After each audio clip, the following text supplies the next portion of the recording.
The painting party, he took his pants off. I think that was a different party.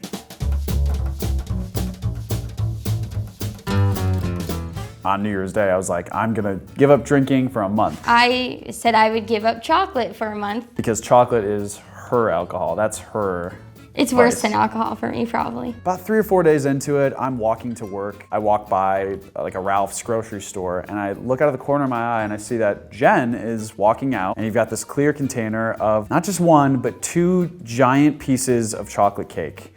Mind you, this is 10 in the morning. So I start sprinting, and I don't think Steve saw the cake at this point because he was like, "Oh, hey, Jen, what's up?" By the way, starts walking insane to my logic. car. Insane logic that she would just dart to her car. I knock on the door, I'm like, hey, what's going on? Thought it was kind of funny, also kind of scary. And then you just hit me with, You had whiskey last night. You had a little nightcap, and I saw it. And I was very casual about it, but Steve got real sassy and pissed off. I did actually have like a drink the night before and I didn't even realize that. In the moment, I was flustered by that. It got like pretty heated. Steve just stormed off.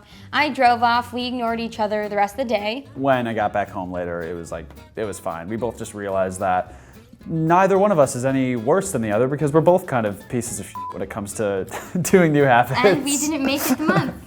We did make it the month. We gave up that night. And you know what?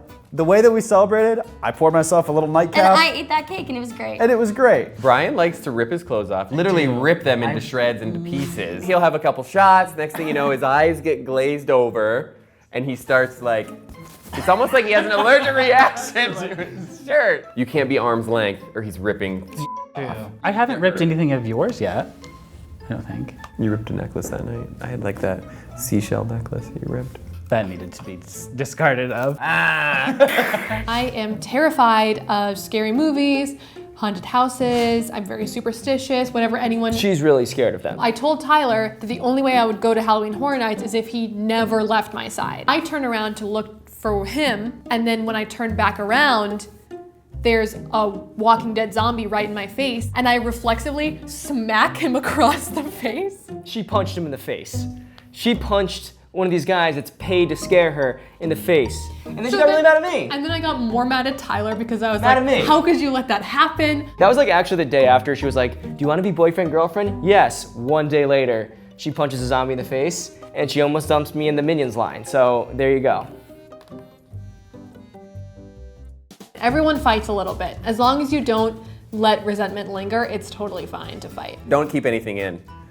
If the person is meant to be with you, they will accept your feelings and whatever in your flaws. There have been times where I'm like, she's driving somewhere and I'm like sitting in the passenger seat and I'm like, did I leave my sunglasses? And I open up like the compartment and there's like 4 cupcakes in there. And I'm like, did you just pick these up or are these just like here all the time? Gotta have your emergency pack. She wouldn't answer.